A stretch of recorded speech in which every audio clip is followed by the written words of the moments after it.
Okay, we're live. How you doing today, Travis? Good, good. Good to see you. Good to see you too. Thanks for doing the podcast. My pleasure. Thanks for having me. Absolutely. I've been trying to get you on for a while. It's been about a year now. Yeah, yeah. I've kind of oscillated. I really stayed away. I kind of Can you move the microphone closer? Yep, you Sorry. bet.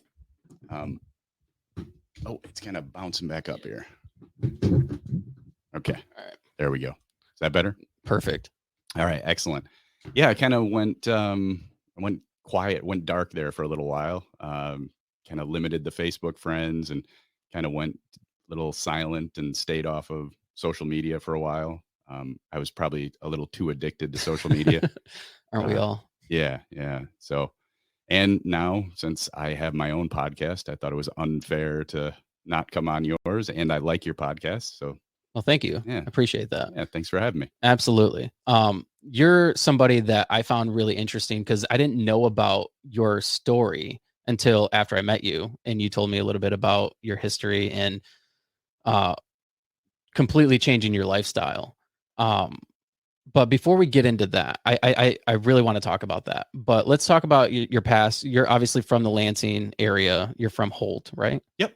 Born and raised. Yep, yep. Grew up in Holt and born in 1980. Went to Holt until I graduated, then went to LCC and went to Northwood. But I did that all basically remote. So through LCC, they had a 3+1 program at the time.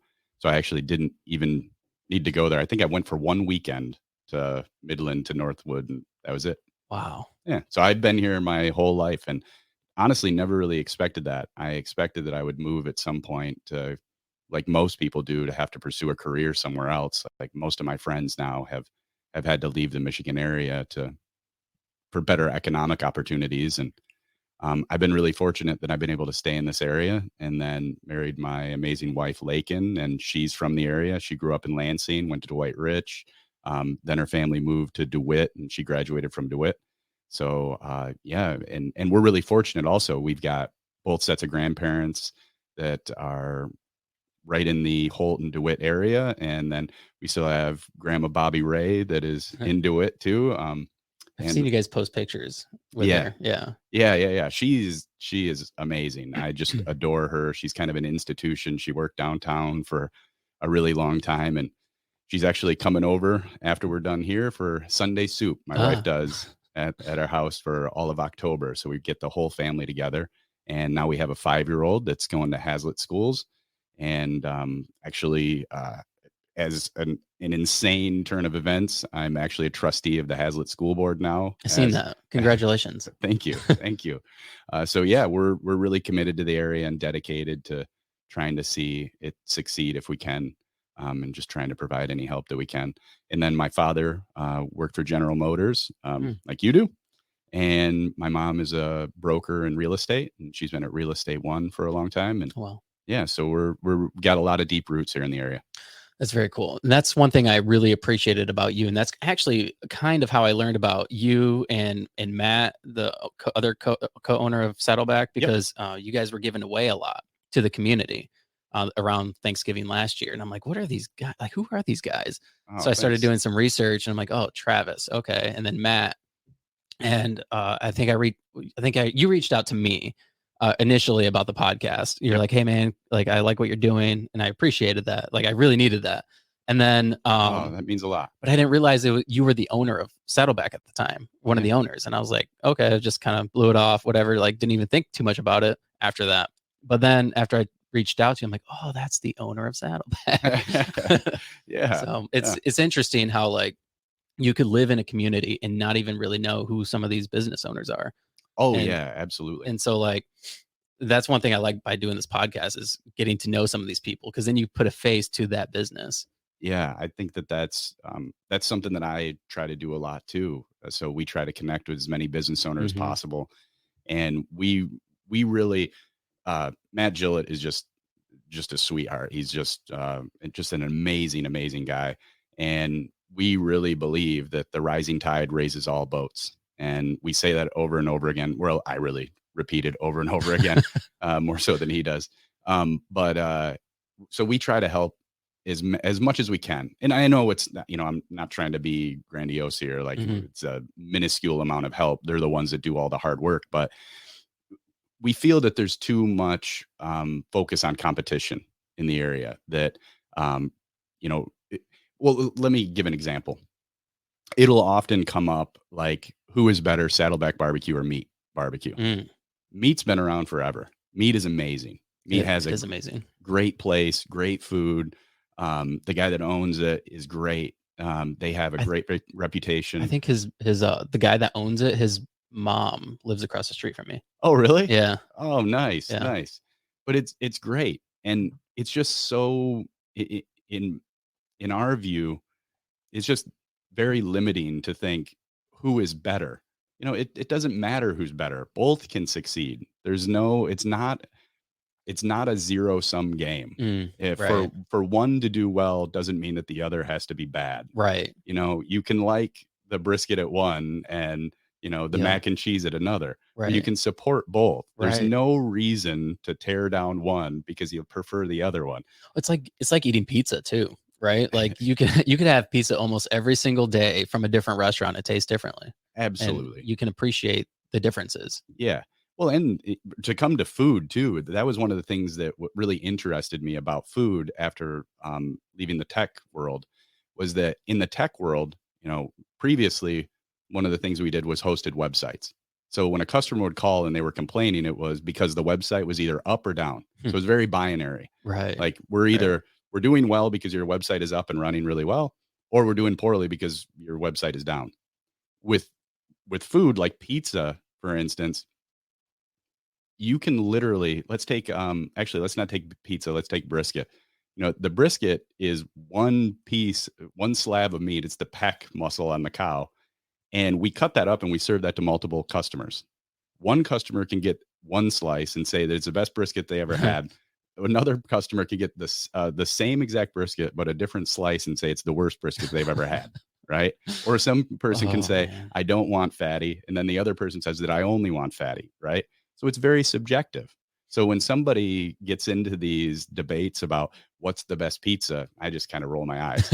Actually, one of the funny things that Matt and I will sometimes joke about at Saddleback is I'll say, "Well, what is the best hamburger in the world?" We'll ask that to people. What's the best hamburger in the world? And they'll go, "Oh, Chevelle in Chicago, or this local place or something." I'll say it's McDonald's hamburger. It's the Mm, one that sells the most. that is true. Right? How can you empirically, or like with facts and data, actually Oh, say that one is better than the other? right. Really, I mean, we're voting with our dollar every single time that we go out and Yep. buy a product. And if you're deciding to buy it billions of times a year globally, Yep. then maybe it's pretty good. But of course, none of us believe that that's the best hamburger in the world. Yeah, I mean, I don't think it's the best, obviously, right? I mean, people probably don't actually think that. I think they just think it's cheap, right? That's why. But how would you But at that point, how does would it you matter if it's the best? how would you define best? Right. Best Right? for your price. That's always just subjective. It is subjective. That's why these, Wow. constant debates about what's the best food, what's the best restaurant. It's just Right. kind of funny to It's me. all subjective. It's all subjective. Yeah. It's all, Yeah. and there's another thing, and I can go down this rabbit hole that nobody really cares about. But the other thing is, we kind of we think badly or poorly of McDonald's because every single time we go to McDonald's, whether it's here or in Edinburgh, Scotland, it tastes Mhm. exactly the same. You know, really what they're selling is consistency. Mhm. And what we're looking for in local restaurants is not consistency. We Right. want it to Right. be bespoke. We want it to be handmade. We want it to be. So Right. that means that it's not always going to taste the same, right? Yeah. It has to, right? I Because like the way you think, Travis. oh, well, thank you. I appreciate that. I'm glad somebody does. I mean, obviously, you think you work in the restaurant industry, so you kind of think out of the box than most people who are just consumers. Yeah, well, yeah, I would say, I would say it's kind of frustrating to like my business partner Matt. I think I I tend to I tend to try to be maybe a little contrarian. I Hmm. look at things and try to see them a little differently. Maybe I don't know. Who Have knows? Have you always been that way? Yeah. Yeah. Yeah. Has Yeah. that caused problems? Oh, yeah, yeah, yeah. Yeah, I'm high on the disagreeable index. And I guess I just enjoy that side of life. I like debating things. I like, you know, what's that statement, or that old adage, um, strong opinions loosely held. You know, the idea Right. that I have an opinion on things, but I'm willing to change it at any time based on new data and better data. Right. Right. And I think that's where some people get too rigid in their thinking. Mhm. They're not able to adapt Yep. and change their mind, and they feel like I have to defend my old ideas. I Yep. don't really feel that loyalty to my old ideas. I have been wrong about so many things. Well, let's take an example. For uh, my entire life growing up until I was 21, I was straight edge. I was a drummer in a punk rock band. A pretty bad punk rock band. No offense to the other people in the band. I didn't take music seriously enough in retrospect. But uh, and I completely changed that when I turned 21 and I started drinking. You know, and so that was a radical change from what I had believed before. And it was really a part of my identity before. Did you not believe that you should be drinking? Why didn't you drink? It's actually a funny story. My mom made and she doesn't remember doing this, but she made a statement like I think I said something like, "Man, and, why do you guys drink?" And she goes, "Oh, you'll drink at some point too." And I said, "No way, I'll never drink." And she's like, if you don't drink, I bet you $1,000 you'll drink at some point." And I actually kind of wrote that down, and I would keep saying it. So, as a kid, I was like, $1,000, that's amazing. So it gave me some goal. And to her credit, she paid it off too. No way. Yeah, yeah, yeah. Wow.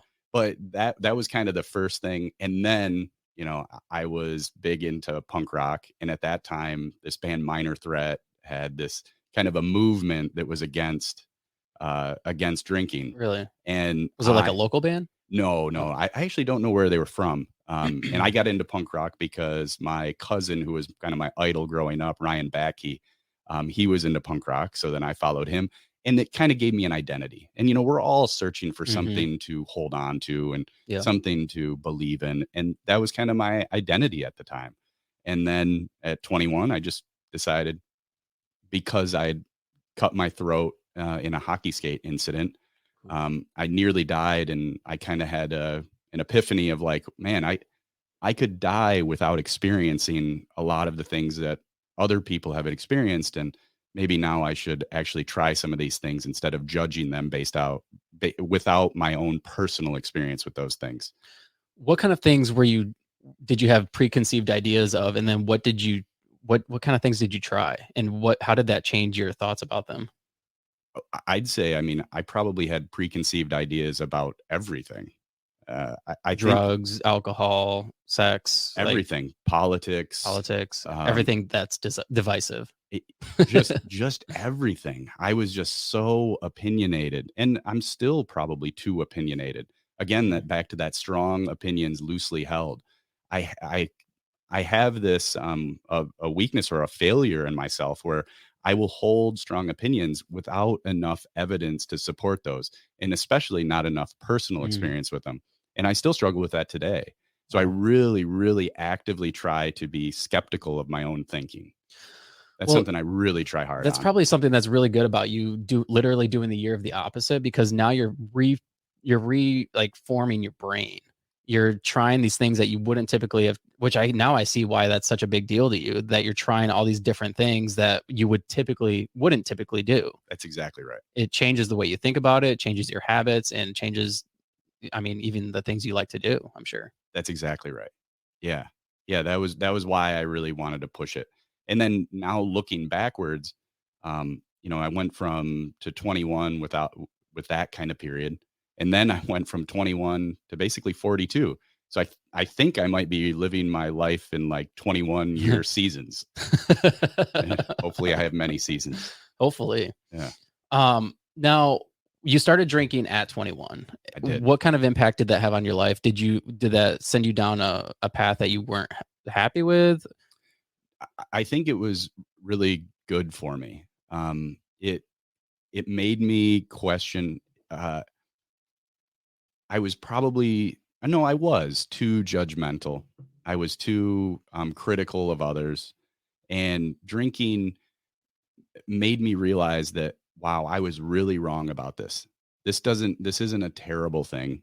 It does have negative side effects, but it also has positives. There's no question about it. It's good for like a social lubricant and hanging out with friends and Absolutely. just chilling. Absolutely. It can be very relaxing. There's no question that it can be used as a tool. That's why it has been Mhm. used as a tool When we going back so when long. we sit around the podcast, like I've had friends on and we just sit there and drink. That's probably some of the best podcasts. Like just fun. Like as far as like the camaraderie that you have with everybody, Totally. it's like you're sitting in a bar just talking, but you're recording it. Yeah, and how dare I judge somebody else for deciding to do that? And I Right. was doing that. And it was just, I look back and regret thinking of how I would do that. Did you have like negative experiences with people that were alcoholics? No, I didn't have. No, not at all. Not at all. The only negative experience I ever had with alcohol was actually kind of my own doing. I remember it was, I don't remember where it was. It was by Kiwanis Park, but I forget whose house it was. Because I didn't drink in high school, I didn't get invited to many parties. I also wasn't a very popular guy. And I remember going to one party and somebody basically kicked me out and said, we're drinking here and you're judging us. And they kicked me out. And, Well, I don't, but that kind of reinforced me, mm, oh man, these people are bad. And I should say, I'm speaking a little dramatically, like I, most of my friends drank at the time. Like I didn't have any problems with them. It was just something that I was wrong about, you know, I was just wrong about. yeah. Now, when did you I kinda wanna get into your story a little bit and because you, were one of the owners of, Liquid Web, correct? Yeah. And So let's clear that up. So Liquid Web was an S corporation. So it's difficult to have multiple owners of an S corporation because there's tax implications. So what we did at Liquid Web was I I actually proposed to Matt Hill, the founder of Liquid Web, a program called a phantom equity bonus structure, where essentially I had equity, but it only became real on a liquidity event or a change of ownership. mhm, So yes, I was an owner, but when people look at it like most companies, or shouldn't say most companies, but companies that offer equity to their employees are generally structured as what's called a C corporation. We weren't. We were an S corporation. So to do that, we did it as a phantom equity bonus structure. So my equity became real only when we sold the company in 2015. wow. So that's So something that people sometimes get really messed up, yeah. yeah, they like, oh, he wasn't actually an owner. Well, that's okay, fine. I don't care, but Um, it still got me, paid. yeah. Um, what was your roles at Liquid Web? What did you do? Yeah, we didn't really have titles. So Okay, literally, myself and Chris Strand, my very very close friend, probably my best friend. He him and in our view, we really ran the day to day operations. But I think our titles were like, I think he was infrastructure director and I was marketing director. okay. But if you asked anybody within the organization, we were the ones that us two ran the company with Greg Hill, Matt's dad, who an incredible guy who was kind of like a controller accountant, but I don't even think he had a title. And then his brother, Jer Hill. So it was kind of us four and Matt. And at that time, Matt had really kind of stepped back from the company. He'd been doing it for a long time, and he moved to Arizona and was living there for the most of the time. But to answer your question more specifically, I did the marketing, sales, and business side of the company, and Chris did the technical and development side of the company. But I mean, it got to a point where Chris actually even gave up his office. He just lived in my office. I mean, every decision we made together, Wow. and we grew with Matt and the entire team. Not this obviously was a team effort. We grew the company to 480 employees, Wow. about 80 million in revenue, and we sold in 2015 for a lot of money. Yeah. I think somebody told me that Liquid Web was one of the largest, or is the largest sell in Lansing's history. I think it is the largest S corporation that's ever sold in Michigan, but Wow. I'm not positive on that. But I've said that a few times, and nobody's been able to point out another one. But that Wow. is because most companies that sell are C corporations. All right. So like there's some like Duo Security, and there are Hmm. some large companies that have sold now that are much bigger than that in the billions range, but not many that are S corporations. Because Right. generally, basically to get into that, S corporations are what are called pass through entities. So essentially, all of the income of the business is your personal income. Hmm. So, like a lot of plumbers, restaurants, HVAC companies, those are generally S corporations. Right. And Yeah. again, this on the political side, this gets into when people talk about taxation and they say, well, tax the rich. A lot of those people are plumbers that Right. Right. it looks like on paper that they're making a lot of money.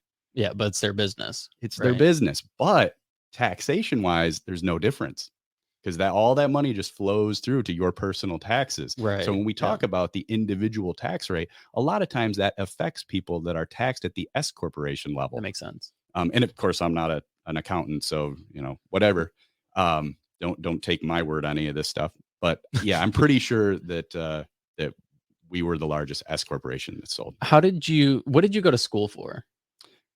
So I believed the guidance counselors in high school, and I went to school for what I loved, which was audio recording and video recording. Mm, So my first degree was a associate's degree from LCC for audio video recording.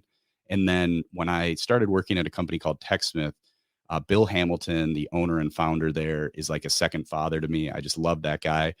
And he gave me so many opportunities there. And he told me, you're not going to get any more raises unless you get a bachelor's degree. wow. And he actually paid for it too, because Wow. he's a mensch. And so I went back to LCC and then got a business degree from Northwood. Okay. I was wondering how your roles played into, or your skill set, how that played into the marketing at Liquid Web. Oh, So, none. You shouldn't go to school for marketing to learn marketing. well, it changes so much, right? I Yeah. mean, with the internet, marketing's completely different now than it was then. Yeah, it's very I feel bad for the universities because it's incredibly difficult to educate somebody on marketing because How do you stay up to date on it? you just have to do it. You Yeah. have to do it. You have to be in the tools. You have to be using them all the time. You have to stay up to date with how everything changes. Yeah, it's something that you have to stay abreast of all the time. Yeah. Now, when did you guys sell Liquid Web? What year was that? July 2015. Wow. And I mean, I imagine that your life changed drastically when you did sell. It didn't really. No. As far as like, I mean, because I'll just be honest, you made a Yeah, lot of money. yeah. You became extremely rich. I'm just curious, what did that, I mean, and I'm sure everybody listening wants to know, like, what is that feeling like? I mean, were you rich before that? Yeah, I mean, I've been incredibly fortunate. I have Yeah. nothing to complain about in this world. Yeah, I mean, I was probably, So I you're was, well to do. yeah, I So mean, well, I was making, 250,000 dollars a year before that. So I was doing fine. Money was never an issue. And I'd been doing well for a long time before that. And when the sale happened, um, I didn't have any earn out or anything. I just received a big chunk of money into my bank account on that day, the day of the closing. And it did feel great. It felt like I had achieved a goal that I had had for a really long time. Um, I feel I feel silly saying this, but I did want to be a millionaire by the time I was 30. And that's an I awesome achieved goal. that, but it was late. I think it is a bad goal.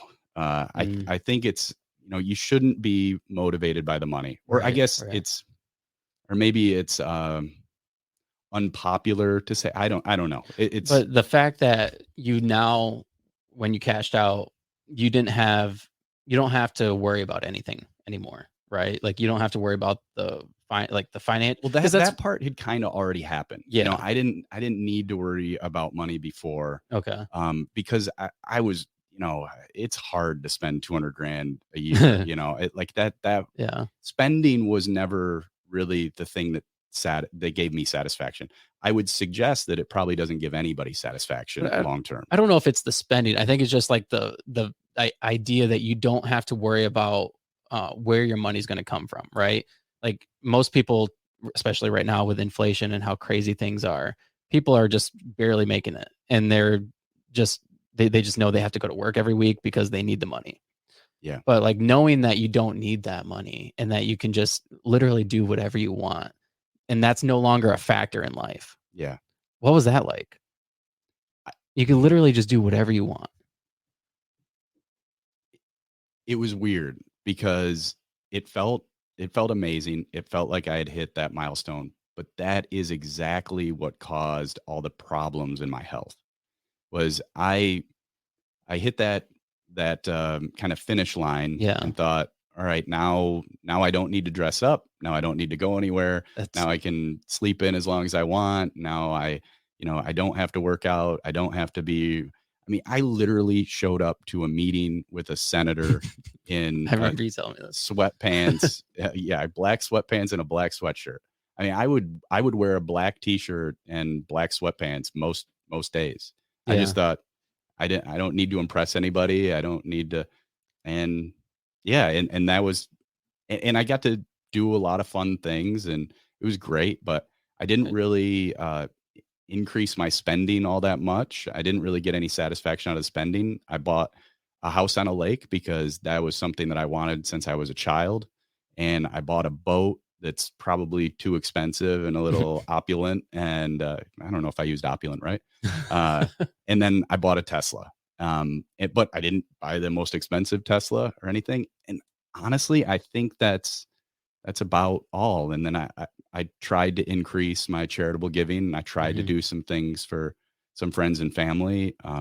But I mean, one thing I like about you, and I wasn't trying to like get into your personal finances, no, but that's I okay. I like the fact that I really appreciate this about you, that I mean, you literally have like the one of the best success stories that most people like dream of. They come into all this Oh, money, thank right? you. They become these millionaires, and now they don't have to worry about anything.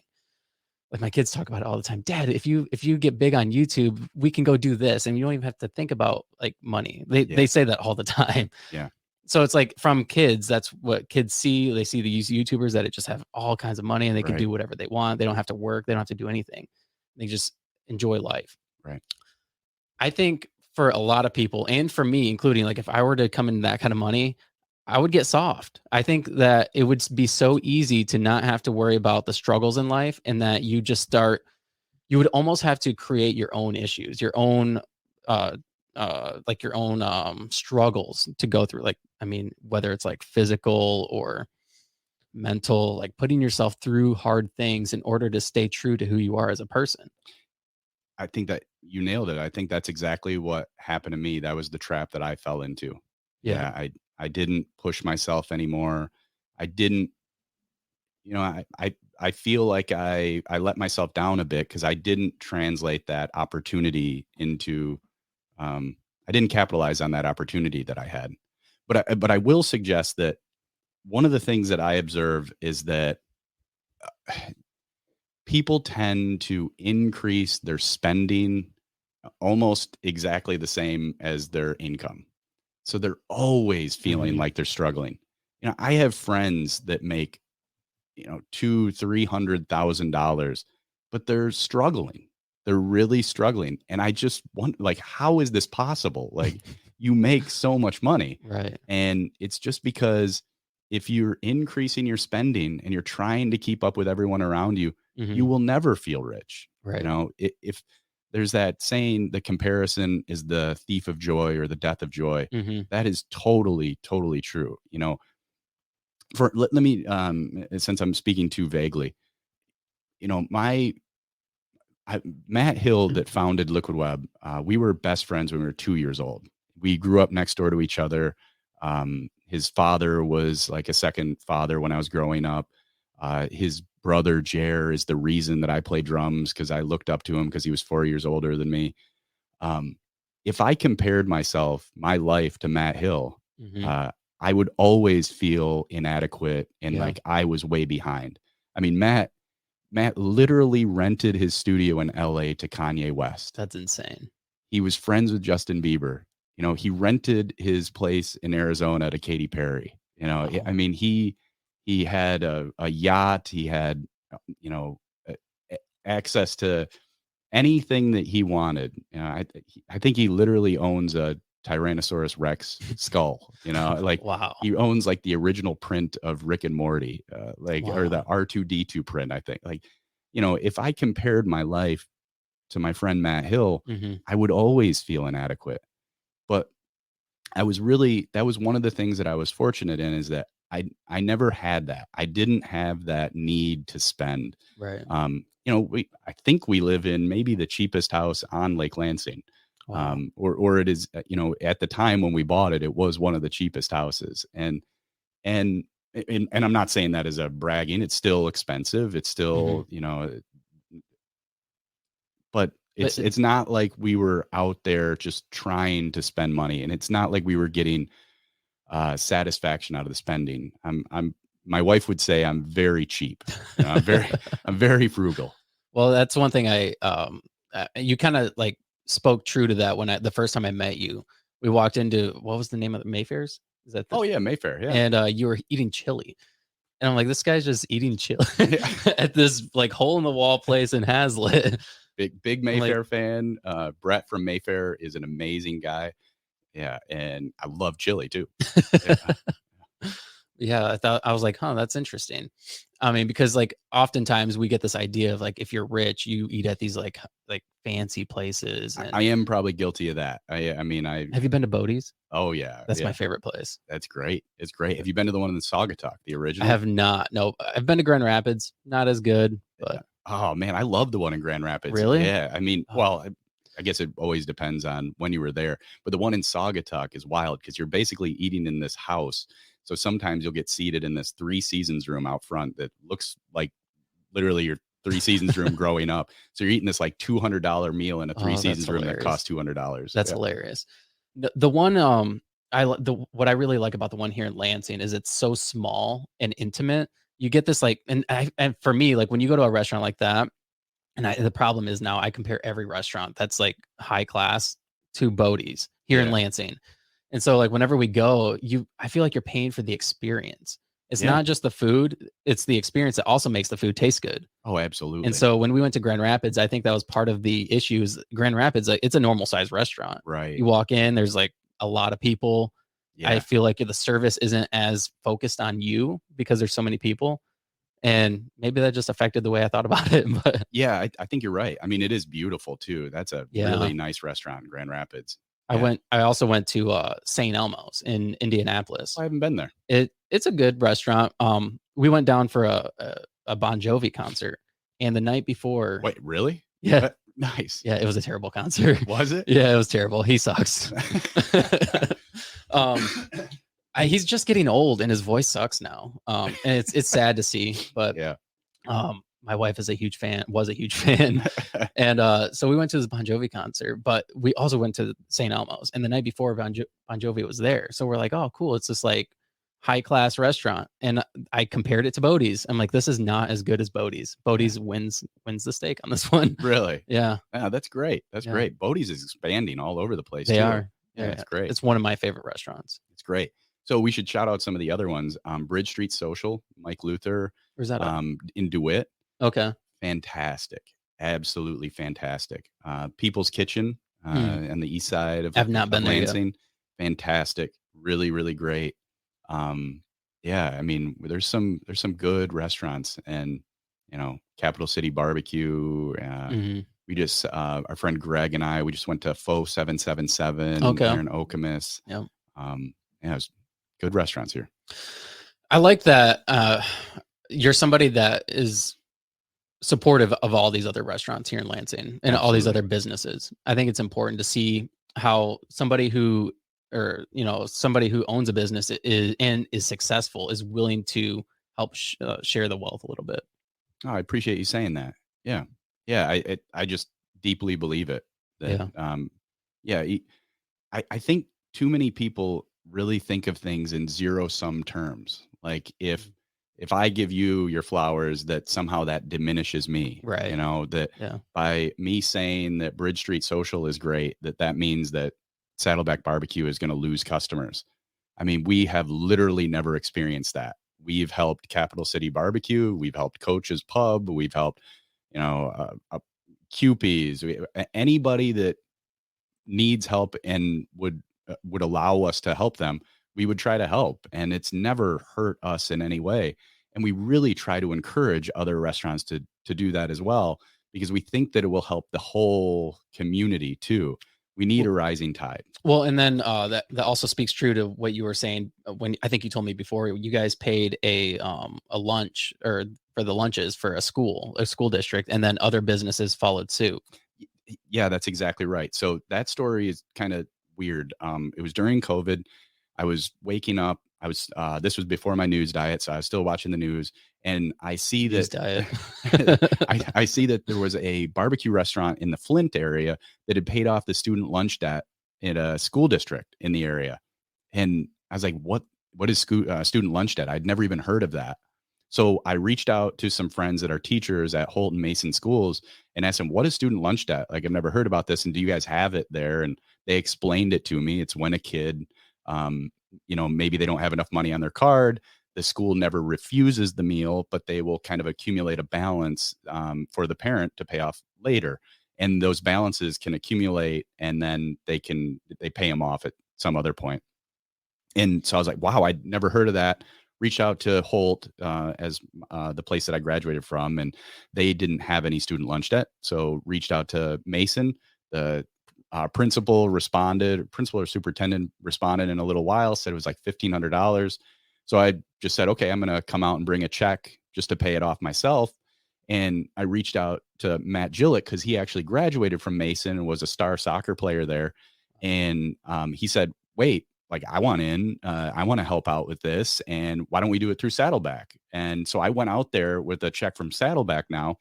And like the teachers were coming out and saying thank you and like hugging me. And Wow. I had no idea. And they're like, this actually has a huge impact on parents and kids here. And this means a lot. And I was, wow. So then they took a picture of me, gave me a bulldog mask, and it kind of went viral. And then we're Wow. like, yeah, okay, this is what we did. And we said, if anybody else wants to do it, here's how you can do it. And then Spear Electric, I think, out there in DeWitt was the first one to say, hey, we want in. How do we do this? Darren Hunt out at a restaurant up in, is it Big Boy? Or I feel so terrible because I always get his restaurant name wrong. But he stepped up and he did one. And then a bunch of the community, I think we ended up paying off the student lunch debt at like 8 school districts in the area. Wow. That's insane. And it was amazing. And the reason I'm glad you brought that up is because that was what we were, that was the thing that we were hoping for, was the Mhm. idea that we could influence others to step up and do that as well. Right. It's a small cost. Yeah, yeah, it was a very small cost. Yeah, Yeah. and And it it was had a great. profound impact on the community. I was surprised at how many parents reached out and said and told us stories about how, like, this has been hanging over their head for a long time, and Wow. it was a big help. I mean, I think we heard from like 14 or 15 parents just from the Mason School District that it impacted them specifically, that Wow. they'd reached out to us about it. And that what's crazy about that is like, I mean, some people will obviously be negative and be like, well, they just did it because they want people to think highly of them. But the Yeah. thing is, like, now I mean, it's almost like advertisement in a way.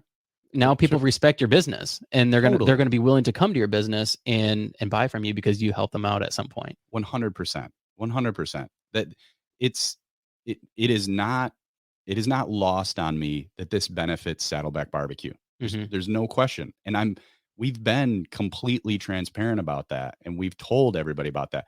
But here's the question that I have for those people, is that we know certainly that customers want to support businesses that do good in the community. Mhm. That is who they want to support.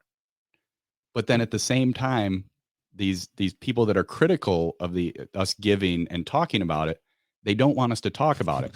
Well, then how are the customers going to know that we're doing good in the community if we Right. don't talk about it? Right. I mean, And there's then a conflict how there. does it how does it influence other people to want to also give back to the community? That's exactly Because I right. mean, it's a chain reaction. Somebody sees that and they're like, "Oh, I could do that." That's right. I Yeah. think back to when I was trying to learn how to be a better parent, when I was getting ready to, now we have a 5-year-old, but you know, it, the research kind of suggests that not much of the stuff that we do as parents really has much impact.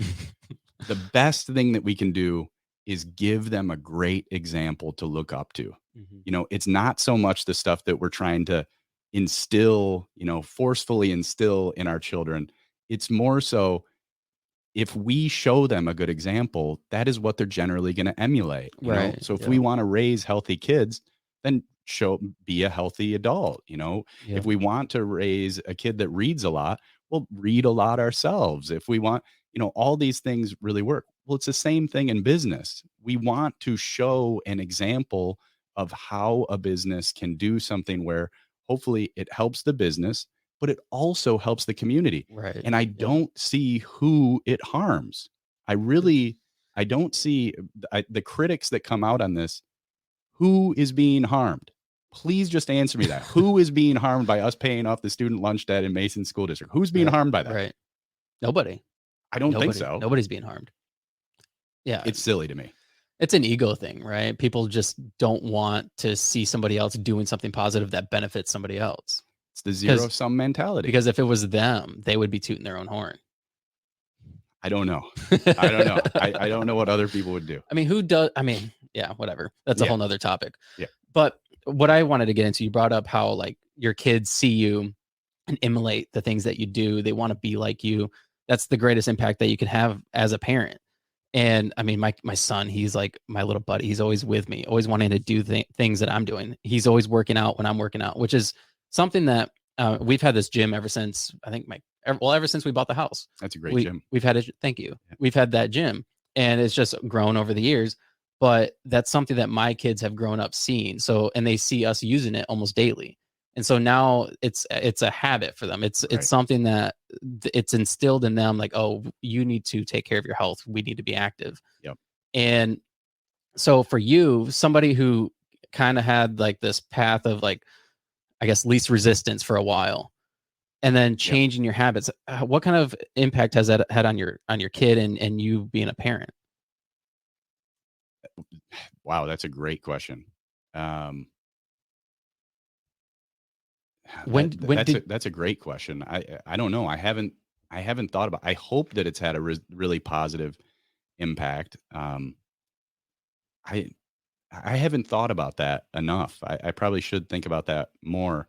One of the things that I about a year and a half ago, I started rating myself on like 20 different metrics every day, and one of those metrics is, uh, do I wake up and see my son every single day? And you know, before, I would sleep in and I would miss him waking up. And my wife really took on that responsibility, and I missed out on that. And I wouldn't say that I was neglectful. I think people can follow my social media to see how much I Mhm. hang out with my kid. It's a lot. I probably overshare that.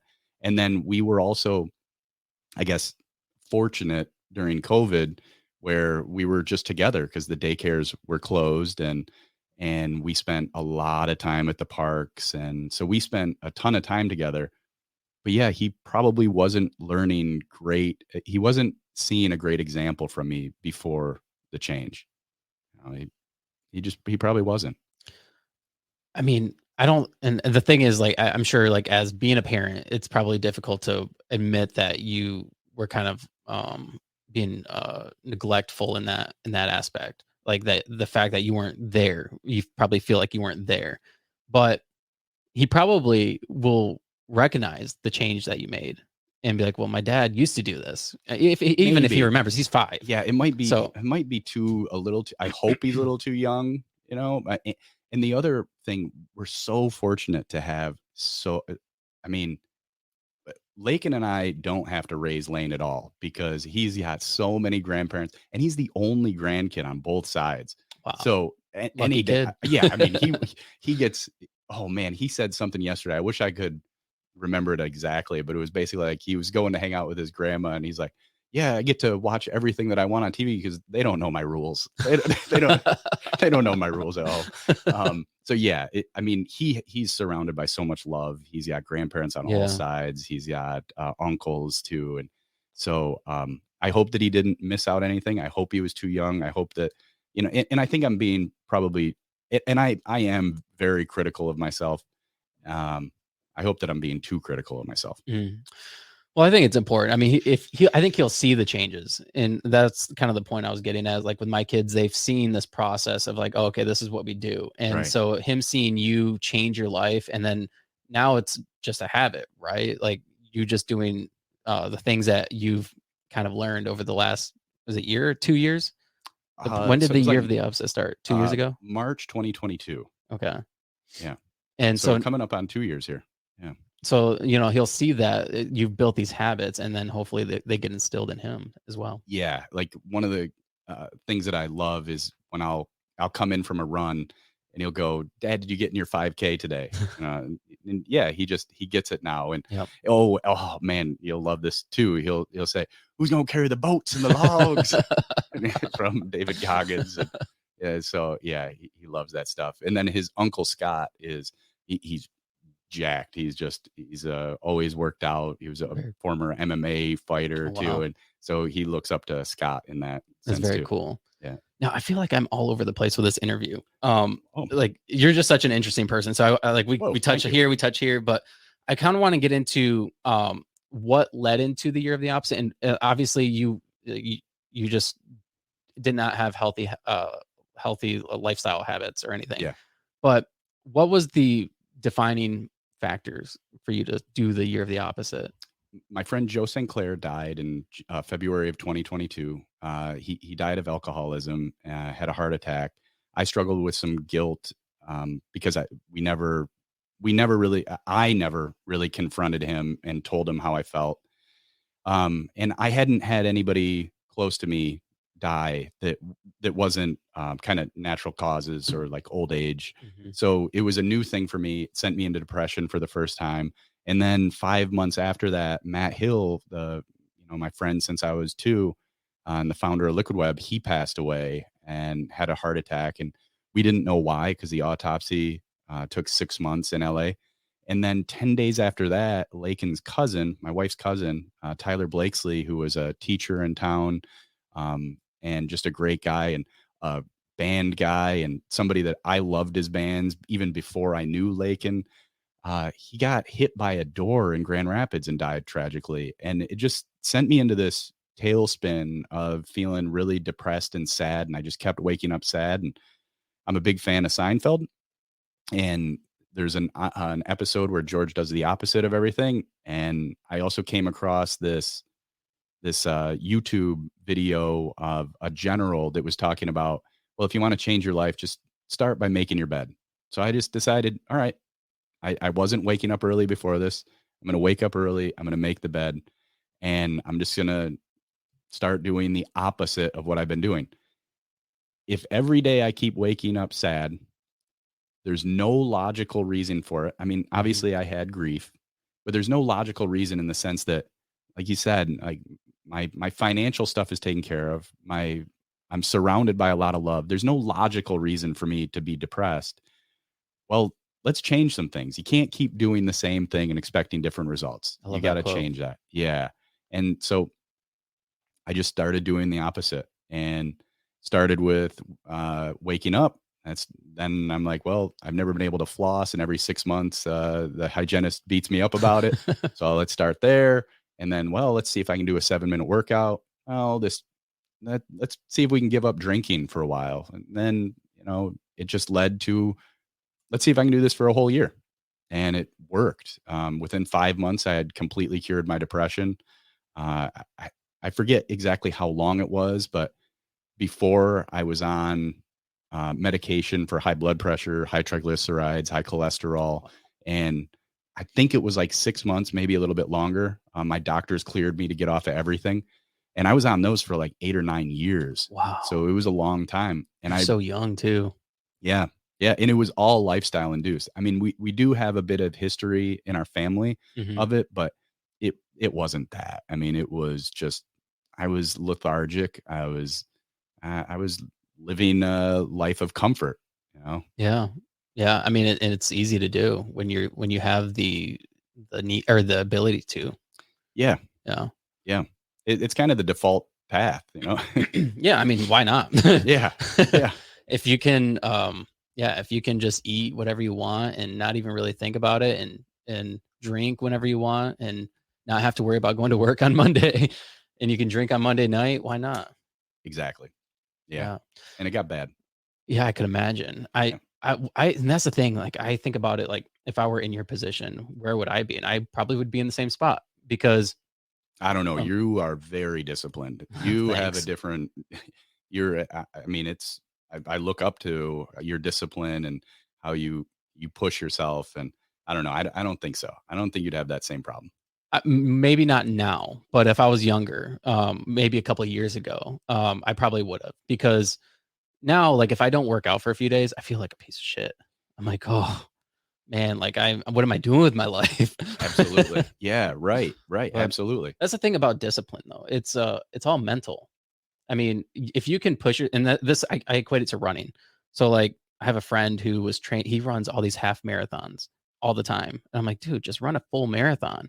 Like, he's never run a full marathon, but he's done half marathons all year long. Like, every Really? month he'll do 1 half marathon, which is impressive. Wow, But, like an official, half marathon, like wow. an actual race. Um, it's impressive, but I'm like, "Dude, if you can do a half marathon, you can run a full marathon. Because once you learn how to run 10 miles, then you can run for however long." I mean, yes, it's all mental at that point. It really is. Hmm. And I know that because I did a 50-mile ultra run, Yeah, that was amazing. and, I also did a marathon, and so the thing is, like, once you get past the training portion, once you get past of being in running shape, then you can just run. It's all mental.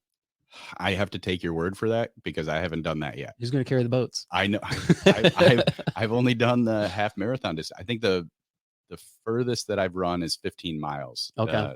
That's as far as I've gone. So, I mean, the thing is too is like you got to take into account like diet, like what are you eating before you run, that's going to fuel you for the run, and then also having things with you that you can take like gels and whatnot, because I your don't know. body will cramp up and all that stuff too. Wow, yeah, I don't know anything about that. And actually, in a couple of weeks, I'm heading out to West Virginia. One of our friends, Matt and Alyssa is running 100-mile run out in is it Two or Three Rivers Gorge? I forget. And so we're Wow. heading out there, and she gave me the honor of asking if I would pace her. So I'm doing Wow. 8 to 10 miles pacing her in a couple of weeks. Very cool. So that's gonna be cool. But she's doing the 100-miler. That's an Wild. ultra run. Yeah. That's insane. Yeah, she's shooting for like 25 hours or something like that. I think she has 36 hours to complete it in something. Wow. That's insane. Yeah, and I think there's like a 2,500-foot elevation change. Oh my gosh. That's kind of scaring me. So that's why like I did my 4 miles today. I'm trying to Hmm. train up because I'm worried that I mean, she's super fast. She did the Boston Marathon last year Wow. and she's doing it again. That's cool. And I don't really run with people or the races, like Hmm. competitive races, don't really give me energy. I really just like running because the mental, you know, uh, challenging myself kind of thing. But that's the thing I like about running. Like if you do a marathon or something, you're not really racing with like against people. You're racing against yourself. Yeah. And that's one thing. This last marathon I did was was my first actual marathon, like official marathon, and it was a lot harder than I had trained for. But towards the end, it was a lot harder than I anticipated. Mm. My body was cramping up. But the thing is there was a lady that was in front of me, and I knew that if I could keep pace with her the whole time, I'll be fine because like I was pretty much running the same speed. Well, then we got to an aid station and I caught up with her. And so now we're running side by side and we're just talking. The last 2 miles, we just talked the whole time. I got her whole life story within like a 2 mile run. Yeah. And it was something that like there was a sense of camaraderie But like every time you run around, it doesn't matter. People are cheering for you because they're like, they just want to see you do good. So it's Yeah, not like you're competing against all these other people. You're competing with each other against yourself. that's cool. I gotta do one. I've done I the highly recommend you do. Yeah, I've done the autumn classic around the Okay. lake, and then I'm doing the 5K. Playmakers has one up at Uncle John's, Oh so I'm gonna yeah. do that one. And then oh yeah, Ellie's race. Oh, that's why I wore this too. So Ellie's Place, I'm on the board of, and this is one of the best nonprofits in the area. They are dedicated to the idea that no child should grieve alone. So Mm, a kid that loses a parent, they give them a place to come and share their experience with others and talk about it in a safe space with people that have went through it before and wow. counselors, and they get to do one day a week and they go for a long time. And Ellie's Place right now is serving like 250 individuals in the Lansing area, Wow. and There's that they're many just kids that lose their parents. oh my yeah, it's Is there I ages believe it's for it? 8,000 a year in just in the greater Lansing area. Wow. And so I believe, don't quote me on these numbers, but I believe we serve about 2,000 a year, and we're trying to get up to the full 2,000 that we can. Wow. And you said you're on the board for it? Yes, I am. Wow. Yeah, it's a great honor. Great honor. That is awesome. That's crazy. I didn't realize that. It is. It, you should come out with me sometime and tour the place. This Yeah, I would love to. facility that they have made is amazing, Is and that near Sparrow? it's kind of by Capital City Barbecue, Okay. actually. It's out there on Saginaw, Okay. by the old hospital that was on Saginaw. I forget Okay. what it's called now. Yeah. I think it used to be Ingham Regional, Yeah, Saginaw, something like maybe? that. Yeah. Wow. Yeah, But I'd love to check that place out. yeah, please come out, especially with your story and everything. It was it was amazing. I mean, it's got all these big pillows and it's just great. And they serve kids of different ages too. So I mean, some of these kids are really young and they're dealing with this loss, and then some of them are in high school and middle school and they're That's so dealing with sad. this, and they don't have, they can't talk to it to other kids at school because they don't get Mhm. it. Yeah. And so this gives them a space to come in and talk to people that have went through this exact same or a very similar experience, maybe 3 years ago. Mhm. And they too may have went through the Ellie's Place experience, and now they get to share that experience with somebody that's going through it. And it helps. I think it helps both sides too, where they can talk to somebody else that understands what they're going through. Absolutely. Yeah, that's something that's actually a beautiful thing because I was in foster care, Yeah. and when I went into foster care, it's like experiencing a loss of a parent. And so I was a mama's boy, and when I was taken away, I didn't have that anymore. Yeah. And so now I don't have this parent that I was so dependent on, and now I have to learn this whole new environment. So I felt like I lost, like had the sense of loss. And I don't know if it's equivalent to knowing that somebody died. I've never experienced a parent dying, but I mean, I would assume it's similar as a kid I, when you don't have that yeah, parent there anymore. for sure. And something like that, I think I could have benefited from tremendously. Yeah. And who knows about comparisons, but I think in some ways it could be, even more challenging. Who knows about comparisons? Who Right. even cares about No, it's comparisons? just the But idea that you lose a parent. yeah, yeah, Yeah, absolutely. And your story is just so inspirational of what you've been able to overcome. And so thanks for doing this, and thanks for sharing your story with others. And absolutely. it's very similar to what Ellie's Place does, right? Yeah, You're telling your story and you're allowing other people to tell their story so that they feel like they're not alone. right. You know, Yeah. they Yeah, and know. that's the important thing about I mean, trauma is so bad. I mean, it's terrible for people to go through, and especially as a young person, because you can allow a moment like that when somebody dies to define your whole future.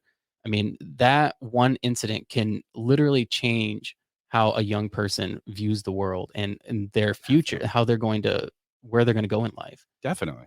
I mean, and that's one thing that I've always purposely tried to do the opposite of, which is kind of funny. Yeah. But Right. I was I was always told because you're in foster care, you're never going to make anything of yourself. Literally, I was told that from my adopted mom that you're never going to make anything of yourself. You're going to be a piece of shit for the rest of your life. And so I'd always try to do the opposite because I didn't want her to be right. Right. But like for a lot of people, their circumstances when they're given those circumstances, they fall into this cycle of life, and and they end up in jail, or they end up in drugs, and because of the trauma they went through, I- and they don't have certainly. the mental fortitude to just like get themselves out of it. Right. And so if they can have the help at a very young age, I think that's very important. Yeah. Yeah. One of the activities that they do at Ellie's place, they give them a mask. And apparently this is an activity that they've done in other places too, but they give a mask and they say on the outside of the mask, um, put words or draw pictures of what you're showing to everybody else. And then on the inside, show what it's like actually inside your own brain, what you're going through. And I picked up one, and on the outside, it was, beautiful and happy and sun and, sunshine. And on the inside, it was just dark rain Oh clouds. my And gosh. I just broke down crying. Like I just can't imagine. And it was a second grader that had Oh done wow. that, and I just couldn't even imagine. And then they they write these letters and hang them on the wall. And one of the little girls had written a letter that said, uh, "Mom, I hate you for dying on me." You Oh, know, it's just that's what so. do you? And I then mean, think, that place, I am so ashamed that I knew the name Ellie's Place. We had yeah. catered for Ellie's Place. I didn't know what they actually did Wow. until Christine reached out and asked me to join the board um, because of my friend. Oh my goodness, I'm blanking on his name right now. That actually suggested or asked me to be on the board. But yeah, I'm ashamed that I didn't know because that organization is amazing, absolutely amazing. Oh. And they're for anybody that's looking to donate. One of the things that I really look at is there's a tool called Charity Explorer where you can see how efficient Mm. a charity actually spends their money and Oh deploys wow. it. They're incredibly, incredibly efficient. When you donate money to Ellie's Place, it is going to programming. It is actually going to help people. Wow. It's not just going to bloated CEO salaries and Right. Right. advertising and all that kind of Houses. stuff. Yeah, it's not. It's not. It's so incredibly capital efficient. That's It's awesome. amazing. Yeah. I mean, we can wrap this up here soon. We're over an hour in, but I um, got I got as long as you want. all right, let's go for another hour. Let's do it. Let's do it. I had a girl on. Her name's Katie. I can't remember her last name. Anyway, she's a like a life coach, or like a coach now, Oh, nice. and like a healing trauma coach. And one thing that she came on, told her story, and actually her sister came on too, and I'll talk about her in a second. But she came on to share about how her mom committed suicide and they found her.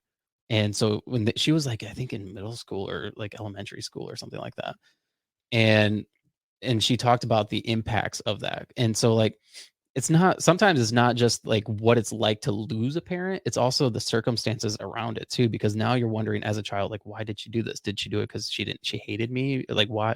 And it can ruin your life. Like, she talked about how it put her on this spiral effect for the rest of her adulthood until like the last few years, where she Of course. I mean, of course it would. That's yeah. just God. It's terrible. And then her sister, Jennifer, she started I think it's a nonprofit. It's called I can't remember. Positive Somebody. I think it's a nonprofit where they put together these care packages for kids. I think that actually lost a parent, or maybe they're going through trauma, and they work through schools. So they go to all the local schools in the area and they give them these bags of stuff that help them. Like, I don't know if they have like fidget spinners and some like rocks, and they have like quotes on them, and all these different things that help with like trauma healing. So Hmm. yeah. That's awesome. That's Yeah. awesome that they do that. Yeah, Yeah. absolutely. Hmm. Crazy. Yeah. Um, is there anything else you want to talk about before we wrap this up? Tell me your story. Oh boy. My whole story? Give me the The rundown? well, I want people to know what you went through and why you do and why it's called Rising Above. Mm, okay. Um, so I grew up in Florida. My dad is my biological dad is a illegal immigrant. Met my mom, she got pregnant, and then had my brother. He's a year older than me, and then had me a year later. He was extremely abusive to my mom and like almost killed her at one point. So she left him, met my stepdad. Were you seeing the abuse? Uh, I don't know. See, and that's the thing. That's a weird thing about the mind, because I was like 3, I think, when we left him. And so like I remember things, but I also don't know if it's like implanted memories. Right. Yeah. Yeah. So like I've heard things throughout the years, and I don't know if it's just something that I've pictured and then Yeah. now I have that memory now. Yeah. But like what had happened, I think that almost killed her, was that um she was, I don't know what they were fighting about, but he grabbed her by the hair and he was like dragging her down the street in a car. Like he was in the car and she was outside of the car, Oh my God. and she ended up in the hospital and almost died. And so after that, she left him. But then she met my stepdad, and he was extremely abusive to my brother Michael, beat him from the back of his neck all the way down to his ankles. And he was black and blue. He skips. Was it from the neck so that it wouldn't be seen? No, he was just angry. My brother Michael and I were fighting. We had like bunk beds, and he wanted to sleep on the top. I wanted to sleep on the bottom, whatever it was. As kids do. Yeah. And so we were fighting, and he went in there because we were fighting and just started beating him. And that's the thing about my brother. He would always take the blame for things. So I didn't get beat. Wow. And we talk about that in the very first episode of the podcast. And so he took the beating, and it just happened to be on his back. And so he missed school for a few weeks, and then finally, a few weeks. Yeah, he was black and blue for weeks. And finally, a friend of the family was like, "You need to report this to the police." Told my mom, "You need to report this to the police. If you don't, I'm going to, and they're going to take your kids." And so my mom went and reported it, and they were like, "Yeah, if you don't leave him now, we're going to arrest him tonight. If you don't leave him now and go like where you have family, stay with your family, we're going to take your kids too." So we had family in Michigan, and so that night we packed up the van. She had $400 to her name and 4 kids, 2 under 5. My brother was, I think, 2 or 3, and my sister was a newborn. And my brother Michael was 9, I was 8. And so we came to Michigan and didn't really have anywhere to stay. We lived in a homeless shelter in Fowler near St. John's. Eventually got kicked out of there. I'm assuming because my mom wasn't making any headway. She had 4 kids, and I don't know how much resources she had that could help her, like get a job and daycare and all that stuff. But I don't know. So then we were homeless because we got kicked out. Came to Lansing. We were eating at the homeless shelter every single night. That was our only meal every day. And the Red Cross put us up in a hotel that is no longer there. It's like it was near down by the towers downtown. And my brother Michael and I started going to school in Lansing. Also, that school, Moores River Elementary or whatever. I think it's now closed. But yeah, we went to school there, and again, we were homeless. We couldn't eat anything all day until we went to the homeless shelter every night. And that's a funny thing. I tell this all the time, but it was funny, like going to the homeless shelter and seeing all these homeless people, like shaggy beards, like raggedy clothes, and like thinking, man, these people are so unfortunate. Meanwhile, there's this young mom out there with 4 kids, and that's probably one of the most like, unfortunate situations. Yeah. But I was a kid. I just thought it was adventurous, and like I've always kind of been that kind of didn't know anything different. Yeah, didn't know anything different. Like this is life. Right. And so I didn't even really like consider how stressful that could be on her, because I couldn't even imagine being in that position like now with kids. I mean, she was 28 years old when she lost us, and I'm 30, so I can't even imagine like what kind of impact that would have on me. So after doing that for like a month, social services showed up, pulled my brother and I out of school, and we went into foster care that night. And I just remember thinking like, I don't know what's going to happen, scared, just had no idea. Met our new foster parents. I was placed in a home with my brother Joseph, my younger brother, and we lived out in Charlotte, and so that's where I grew up until I was 17. But that's also a whole nother part of the story, because the home that I grew up in was extremely abusive. That was my foster home, and then they chose to adopt us after that. But my adopted mom only wanted to adopt us. My dad didn't want to adopt us. He didn't want to adopt anybody because he knew how bad the situation was in the house, and he didn't want us to have to grow up in that situation. He also talks about that he was on the podcast too. But I was told that we were only adopted because my adopted mom wanted my brother, and so she had to adopt us both in order to get him.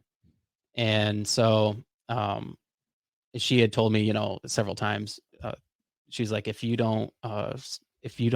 say you don't want to be adopted, then they're going to place you somewhere else in a different home away from him. And so it kind of like put the fear in me that like I need to just say I need to be adopted so that I'm with him so I can protect him. And so, yeah, then we were adopted, and then that's when things got terrible. She was extremely abusive. She was abusive before that, but it just got way worse. Physically, my adopted dad ended up calling the police on her at one point, and she was arrested for abusing me. She had kicked me in the stomach and then threw me into a refrigerator. And then that kind of behavior just continued until I was like 17.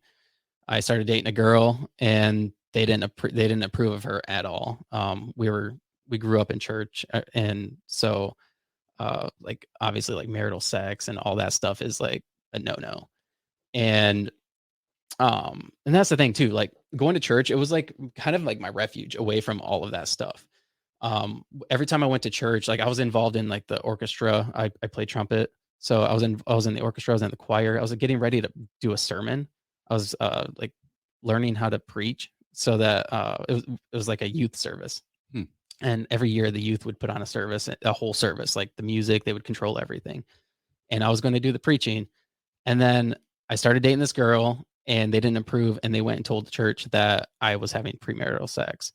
And so they kicked me out of everything that I was doing. They told me I couldn't do it anymore. Oh man. And so from that point on, I'm like, well, what's the purpose of coming to church? I mean, this is my escape from life. And so I just stopped going. I would wake up every Sunday before everybody else got up, and I would just go to work. I worked at McDonald's at the time. I was still in high school. And so I would just go to work, and it didn't matter if I actually had to work or not. I would just go there, and I had a laptop that my girlfriend's dad bought me for school, because that was another thing. I wasn't allowed to use the computer at home. I wasn't allowed to do my laundry. I wasn't allowed to do anything there anymore. And I would get locked out till 11 o'clock at night every single night. You'd get locked out of the house. My dad was on second shift, and my mom didn't want to deal with me anymore. And that's the thing. Like I say, she didn't want to deal with me. Like I was causing problems. I wasn't causing any problems. I was literally just living life and like doing my thing, like as a teenager, normal teenager things. And yeah, I don't know, that's a whole other thing. But yeah, I would get locked out of the house every single night. Jeez. And so, yeah, I would, my girlfriend's dad bought me this laptop to do my schoolwork on. I would go to McDonald's, do school, and then, or if I had to work. And then eventually it just got worse and worse. I could do less and less at the house. And because I wasn't given in to not being able to date this girl, I really loved her. And it was my first girlfriend. And so eventually one night I was at her house, and I was waiting to go home, and my friend called me, and he's like, "Hey man, what are you doing?" I'm like, "I'm at my girlfriend's house." Explained to him the situation. And he's like, you don't need to live like that. He's like, "Come live with me." He's like, "We'll take care of you." He's like, "Let me check with my mom first, but we'll take care of you." And so he calls me back, and he's like, "Hey, yeah, we'll take care of you. Like, come live with us. I'll come get you right now." And Wow. so I went home. I literally grabbed just a basket of clothes and my school books and like my laptop and a couple other things. And I just started walking up the stairs, left everything else, pictures, like everything.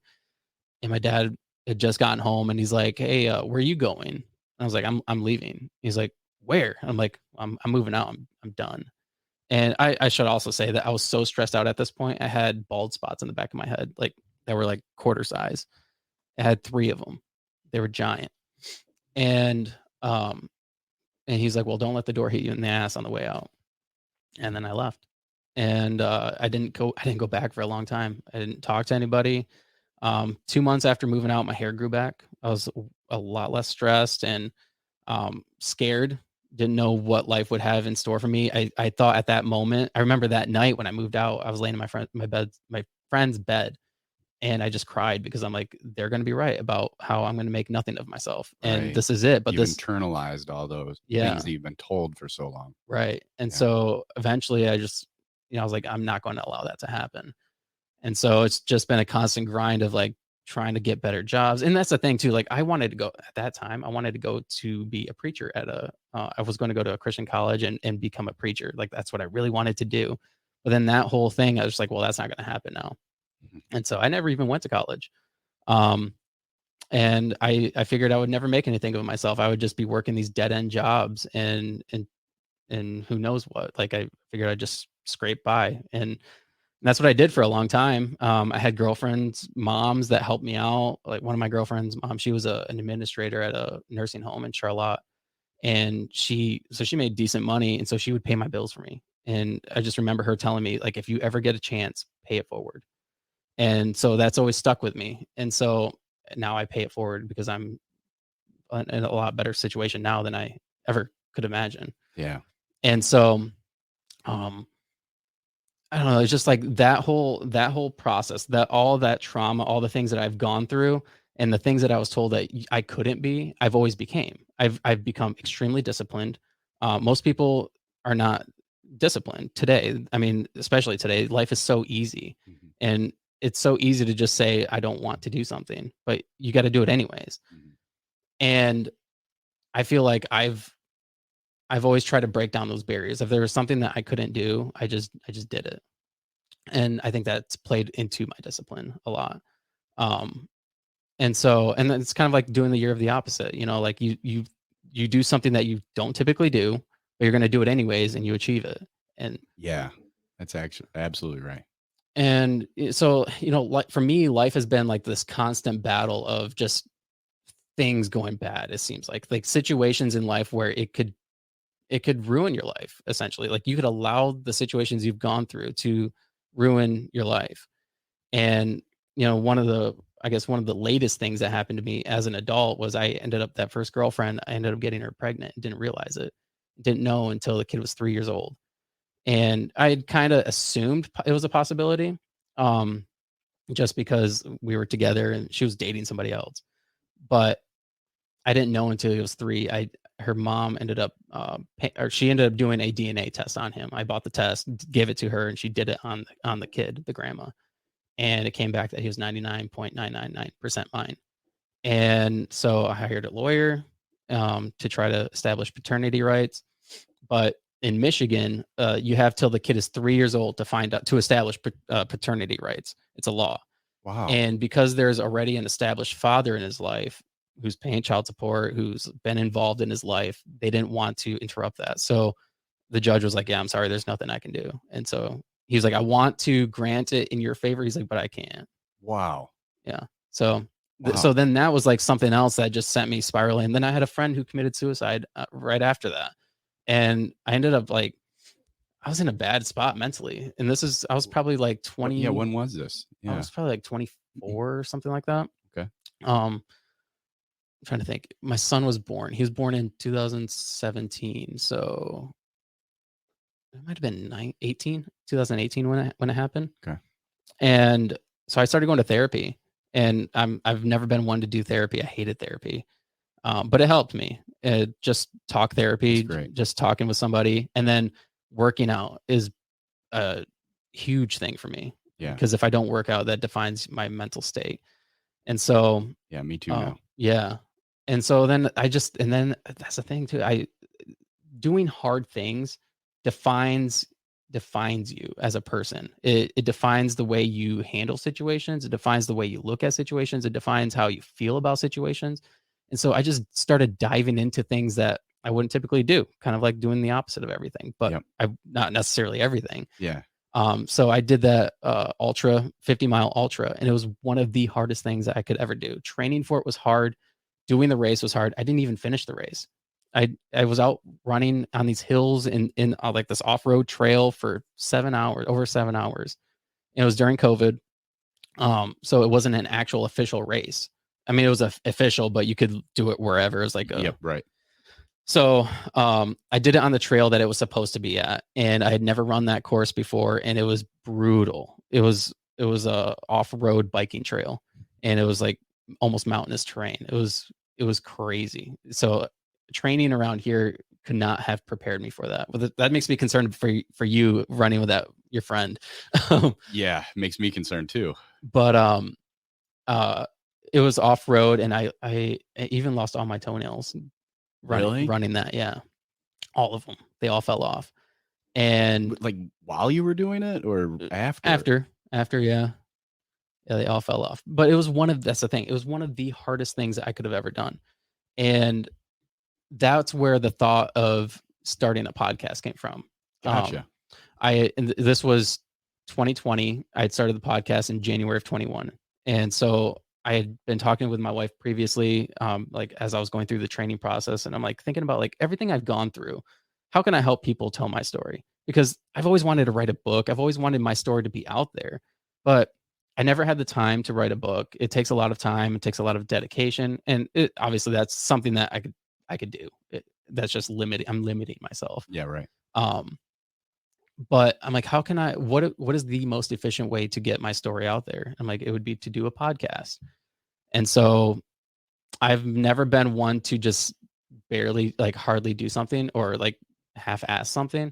So I'm like, if I'm going to do a podcast, I'm going to do it right. So I bought all the equipment. I'm like, I'm going to have a studio. Like I'm going to have a Joe Rogan setup.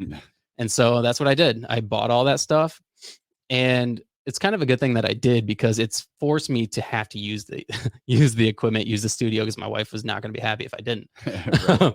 So it's something that I've constantly been doing ever since, and it's definitely changed. The process has changed, but and gotten better, I hope.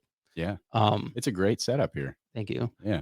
But Is yeah, the speaking to other people that are, rising above too, has that helped you and find that there are other people that are going through similar things and build a network? absolutely. People's story, and that's the thing. Like, it's so. I was telling somebody the other day on a podcast. It's so easy to just be like, "Oh, I have another podcast. Like, I got to talk to somebody else." It's so easy to just do that. Like it's just another person. But the thing is, that person's story is so important to them. You have to like sit there and make their story the most important thing that you're putting out there. Mhm. It's the only thing that matters in that moment. And so like sitting down with somebody and having them share their story is a huge honor for me, because I'm like, that person's willing to come here and tell me their story. Right. There's nothing special about me. I didn't go to college. I didn't get a degree in any of this stuff. I just figured out how to do it. And I'm not even great at it. I just do it. And that's the thing. And What episode is this? How many have you done? this is 159. That's amazing. Thank you. That's amazing. Yeah. I've actually done more. I have a lot more to release. I've been recording almost every day. Oh, right, because of the Yeah. strike. Yeah. Yeah. Yeah. Wow. But yeah, I mean, it's something that I enjoy doing, and I enjoy having a platform for people to come on and share their personal stories, because that's something I felt, and that's one thing I wanted this podcast to be when I started. I wanted it to be a platform for anybody to just come on and share their story, regardless of what it was. And because I felt that I didn't have that, like I didn't have a way to share my story, and I just so desperately wanted people to know, because you don't have to let your circumstances define who you are, Mhm. and you can rise above. And so to answer your question about the name, I was at work one day, and I'm like sitting there thinking, texting my wife, and I'm like, what could I call the podcast? Like, I'm giving her all these different names. She's like, no, I don't like that. I don't like that. And so I'm just thinking about like everything I've gone through. How did I get through it? And like, what was that process? I was like, well, I rose above it. Like, rising above with David Hess. Nice. Like that works, I guess. And she's like, yeah, I like that. It's really nice. Yeah. But That's great, man. Yeah, thanks for sharing that. yeah. That's awesome. So, and it's been a journey. I mean, my whole life, it sounds so sad. And I've shared it on other podcasts. I've shared it on my brother's podcast. And people always say, like, I don't know how you can not hate those people. I don't know Right. how you can like go through life and not be Are angry. are Or you still in touch with them? yeah. So my adopted dad, him and I have a great relationship now. Really? Yeah. He actually got me the job at GM. Does he remember saying, "Don't let the door hit the" He does. And I talked about it on a podcast like a year ago. And I try not to tell it too much anymore, because it hurts him Yeah. to hear that he did that and how it had an impact on me. But he texted me randomly one day, and he's like, "Hey, I just want you to know, like, I am really sorry about that." And That had to mean a lot to you. yeah, absolutely. But the thing is, like, I should make that clear too, because him and I had a bad relationship. But then even up until when I started working at GM, we were still kind of hashing things out. This was over 10 years ago. I've worked at GM for 10 years.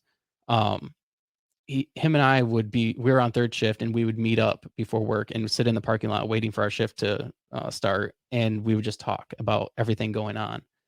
And he apologized over and over and over and over again. He realized like he should have done more. And a lot of the things that happened in the home wasn't necessarily on him. It's just the fact that he didn't necessarily do what he should have done to prevent the things that were happening. And this was your foster father, right? Not your biological father. Correct. And what about your biological father and your biological mother?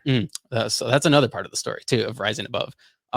So when I turned 18, I couldn't have any contact with my mom until then. The last time I had seen my dad was I was 3 or 4 years old. You couldn't have any contact? No. Why is that? When you go into the foster care system, the court, I think, restricts how the parent can engage with the kids. So like, for instance, if I were to have like programs at school, like if I was in a school choir or something, or band, because I was in band, my mom couldn't come to those events unless it was like negotiated with like the system, like the court system or whatever. Wow. So, and that's another thing. Is that the idea? Because, well, there's abuse here, so we don't want the child to be exposed to it. I don't know. It could be the case, but my mom wasn't abusive. But I don't know. That's a whole nother story. But she was abusive, right? Wasn't that for? She wasn't abusive. My adopted dad was. Oh, okay. Or not adopted dad, my stepdad. Sorry. Okay. Okay. And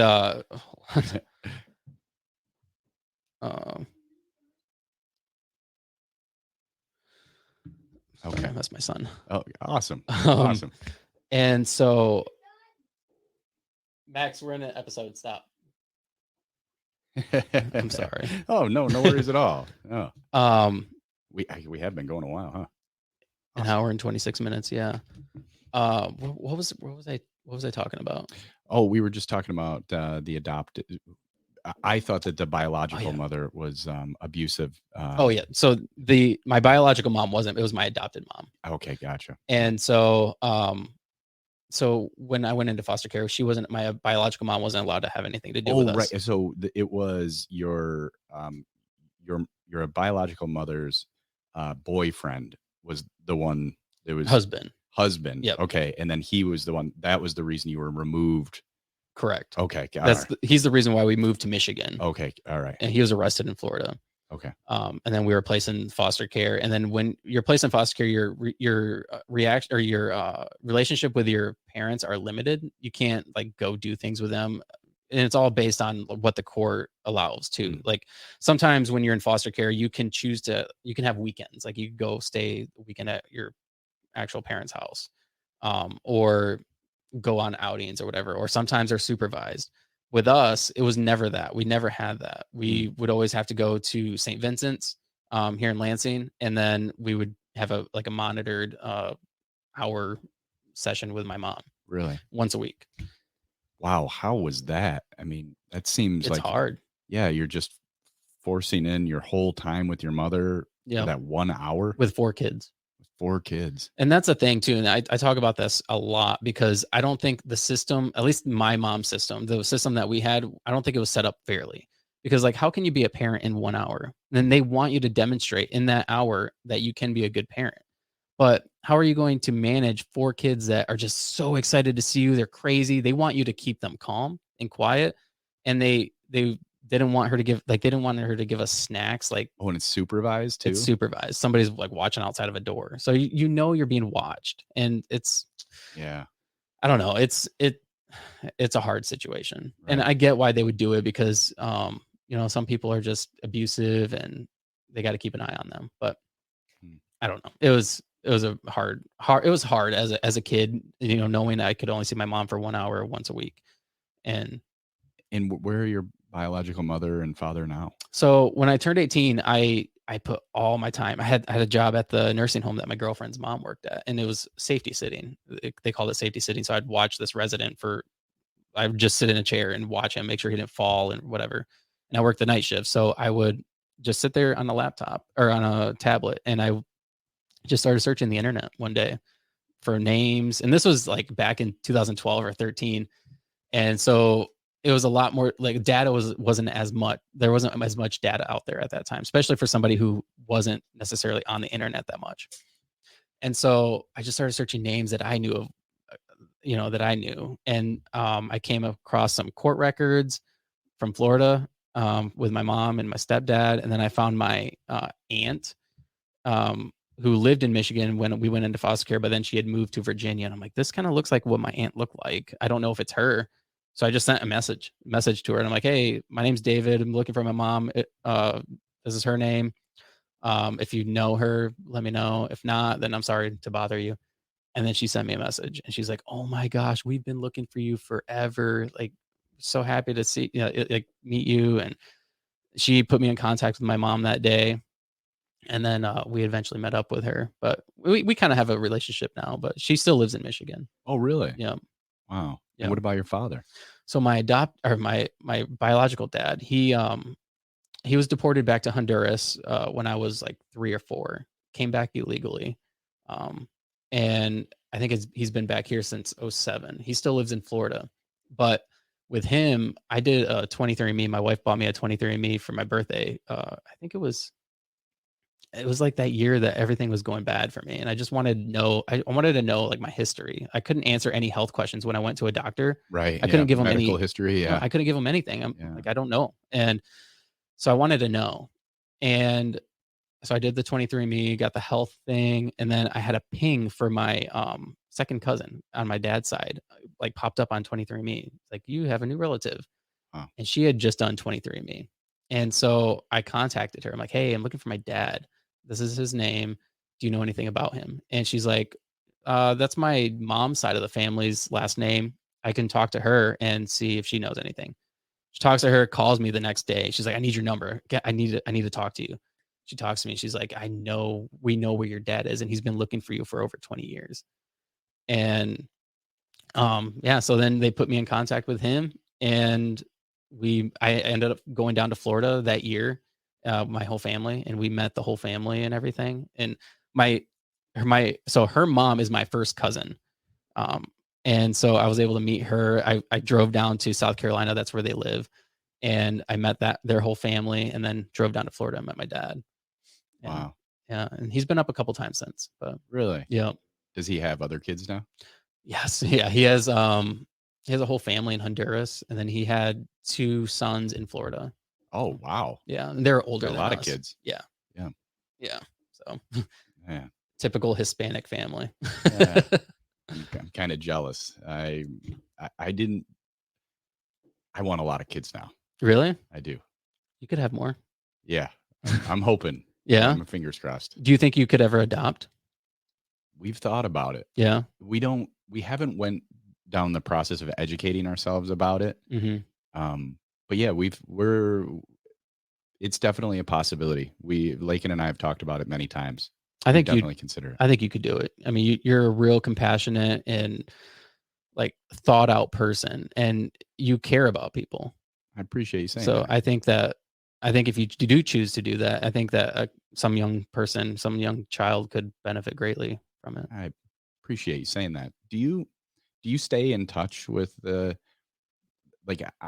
foster system is something I'm very ignorant about. I don't even know how it works. I don't know. Like, are you in? You've availed yourself of all these resources with the St. Vincent's and the foster system. Like, are you now that you're established, and are you in touch with them, or do you know kind of what's going on and know what's the issues that are going on with the foster system? And I know that one of their greatest issues is that they don't have resources. And it's hard. I had a lady on the other day, and she was she was a social worker here in Lansing, and she was saying that one of the biggest things is resources, and also they get burned out so quickly, and because they don't have resources, they have this huge caseload of all these different kids and paperwork, and then they also got to do the field work, and it's so stressful, and so the turnover rate for them is extremely high. And so I personally don't have anything to do with the foster care system. I by doing this podcast, I wanted to actually talk to people that work in the foster care Yeah, system, you should. and I've reached out to people, and they won't do the podcast because it's such a close.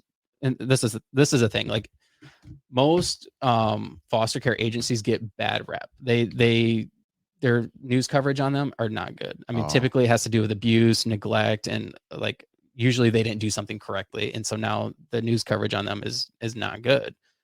And so they're a little bit more reluctant to do interviews, and because they're most people want to get this like I gotcha moment, but right. really I just want to learn about it. Yeah. And from my understanding, it's actually changed a lot from when I was in. The way they've changed things are a little bit more fair to like the parents and give them more opportunities. Whereas like my mom didn't feel like she had opportunities, and she also didn't feel like she was being treated fairly. Really? Yeah. Does your mom feel like you were taken from her? She feels that she recognizes that she like she couldn't provide like a decent life for us, and that we needed better. That the lives that we did end up having, like is proud that we had those opportunities. Um, I think what she didn't like was that she felt like she was being ganged up on. Mm. Um, because my Her adopted against the system kind of thing? it's her against my adopted mom, and then also the caseworker. Okay.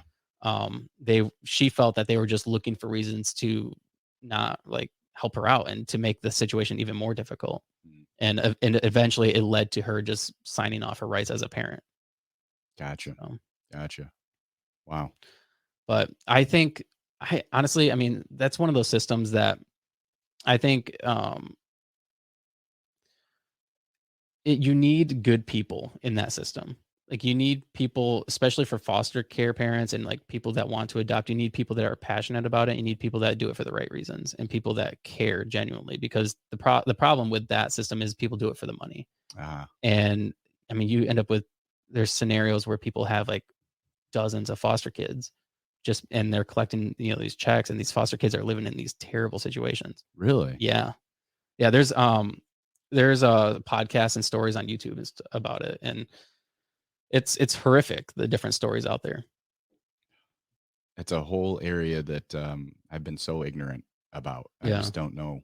It's it it's one of those systems too. It's like it it's so easy to bash a system, right? It's so easy to be like, well, they did this wrong, they did that wrong. Right. But it's also one of those systems too, is like, what do you do? Yeah, it's a Like very, very complicated issue. it is. I mean, you don't want to put a kid in a bad situation. Yeah. You don't want to pull them away from their biological parents.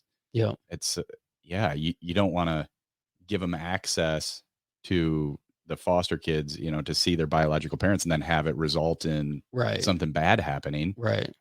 Yeah, But it's in the same sense, this is in the we can wrap this up, but this is what my issue with the foster care system was, and this is what I wanted to talk about on the podcast.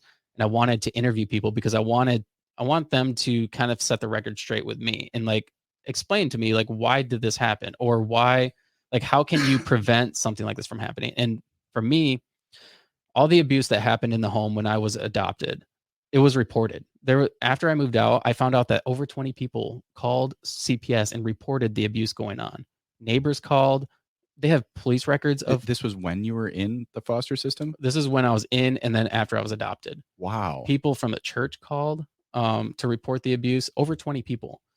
And they came out like 2 or 3 times to investigate, and they didn't even know about my mom going to jail for abusing me. And she still had a license to be a foster parent and still had kids in the home, for foster kids in the home. And so I called social services, and I was like, she went to jail for abusing me and you guys are doing nothing. And so they came out and they investigated it. They asked her, I was there when they came, and they asked her, they're like, did you go to jail for abusing a child? And she was like, I did, but how did you find out about that? And they're like, well, somebody reported it.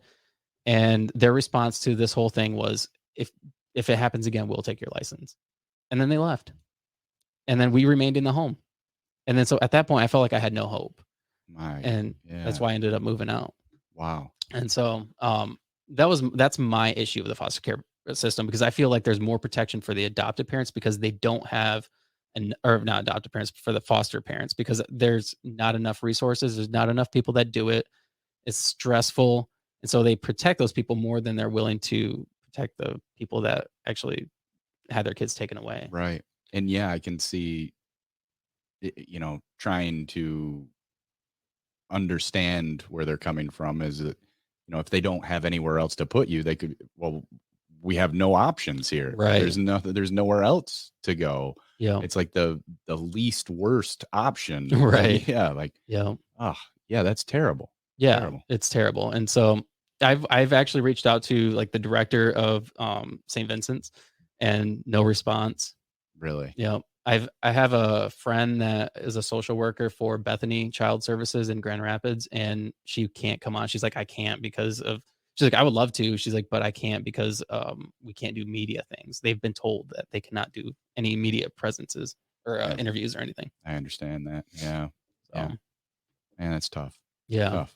Well, thanks for sharing that and Yep, educating me a bit on the foster system. absolutely. Yeah, you Yeah. I should mean, get involved with that. I've thought about it. I'm limited on time, but I would really like to give back to that system. Yeah. Um, I mean, your perspective would be so important to be heard and I think, I'd suggest it might be beneficial for you too to see how terribly complicated all of these decisions are. mm, That's one of the things that in the only, 10 days or so that I've been on the school board, people will criticize school boards yeah. so harshly, especially during COVID, Hmm. and now, as with everything, being the person that actually has to make the very difficult decision and weighing all of the bad options, Yep. things are very, very complicated. And then sometimes, by being a part of the process, it can show you and give you a kind of a peek behind to understand, wow, these things are way more complicated and difficult Right. decisions to make. Yep. And it gives you a respect for the people that made the decisions before and understanding that, man, it's tough. It's Hmm. really tough. A lot of times you are choosing the least worst option. Right. You don't have a good option. It's just which one is the least worst. Right. Yeah. But Yeah. I you mean, you would be so good as a part of that system. I've thought about it. Yeah, I did think about that at one point. It's just I'm so busy. Yeah. Yeah, I hear you. I But hear I you. try to do my part by sharing other people's stories, and I've had other people on that were in the foster care system that also share their stories. And I hope that by me doing something like this and having those kind of people on, that their stories actually do help change the system in a weird way, you know? Because if somebody hears their story, they may be like, "Well, I don't like that. What can we do to change that?" Yeah. Well, let me give you the speech that somebody gave me a long time ago. Uh, this democracy is fragile, and it all of these organizations and boards that we have are the ones that govern, and it's the people that show up and participate that are the ones that are they're taking a sacrifice in order to be a part of the system. In most cases they're not getting anything In return. in return at all. Right. But if you see it as a duty as a citizen to be a part of it, I served on the zoning board of appeals. I've done in East Lansing. Now I'm doing the school board. Been involved in a citizen journalism nonprofit. Obviously Ellie's Place, and I do that because some mentors told me that this is your duty as a citizen, that you need to give back. I'm not saying need, I'm not Right. broadcasting this to you. I am not In general. qualified to give advice, but I feel like more citizens need to step up. And I say this to my friends all the time and be a part of it because it is so beneficial for you to see firsthand how the decisions are actually being made. Mhm. Because it's easy to think, wow, this group, this board that I don't really know, they're making a decision because they're all self-serving and Right. they're all, they have these agendas and there's these conspiracies. And Right. it turns out that a lot of the times you can you can see that they're very complicated things Mhm. that they're in my experience, everyone is really trying to do their best Right. and they're Yeah. really trying to give back. And when you see that firsthand and you're the one that, you have to read, for instance, let me make this more real since I'm speaking too vague. Monday, I was appointed to the school board and they shook my hand and said, "Hey, can you be here Thursday? Because we have to hear an expulsion." Oh, I didn't even know that school boards were the ones that had to adjudicate the expulsions, or the expelling a kid. And once you are a part of that process, you realize that this is very difficult. My name is on one of these board meeting minutes that is Travis Stoliker moved to basically expel this kid. Yeah. That's my name that's on there. I had to look at the mom, the kid, and their attorney and the dad and be a part of that process, and that's something that somebody on the outside could look at it and go, how dare they do this? I can't believe that they would do this. They're a kid. Yeah, but Right. when you're there and you have to weigh all of these terrible choices and you have to decide between the least worst choice, it's different, and it gives you a respect for all those people that have dedicated their time to be a part of the system and make the whole system work. Right. All of these boards are usually asking for people and begging for people to join and serve, and they're just looking for good people. And your experience would be so invaluable as a part of, St. Vincent's or the foster system or any of these organizations that are in that ecosystem, I guess. Right. Yeah. You should really consider it when you have enough time. I should consider it.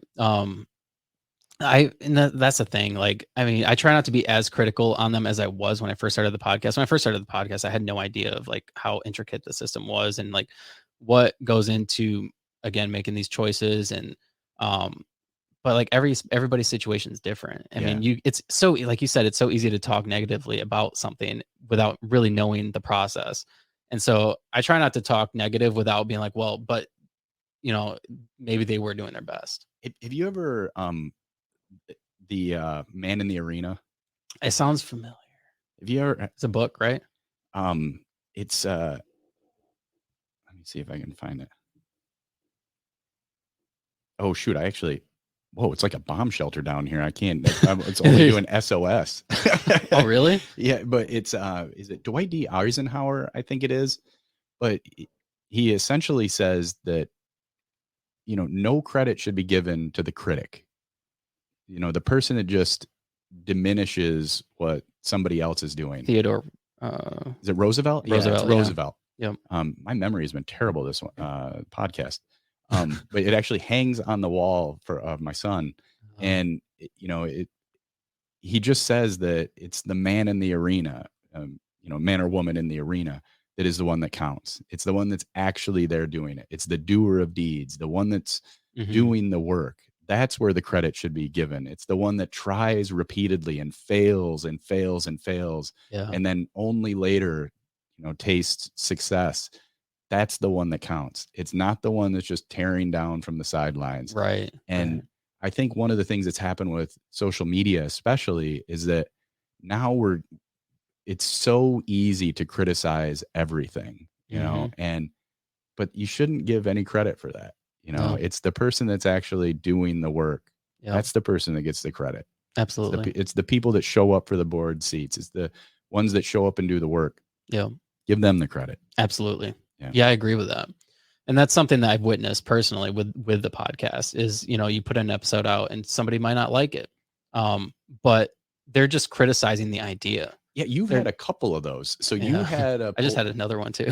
What was the recent one? It was a city council guy. Oh, what happened with that one? I don't even know. So it was for Ward 1 here in Lansing. His name's Michael Vandegucci or whatever. Is he running or is he actually running. On it now? He's running. Okay. So he's running against Ryan Cost or Coast, however you say his name. Okay. But in the last episode we did, which I just released, we talked about a late incident that happened with Ryan, who was arrested 10 years ago and for a hit and run in Eaton County, and then didn't pay any of his fines until like he was questioned by the city Pulse.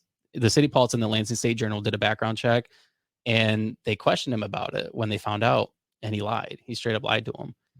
And then he went and set up a payment arrangement after he was questioned.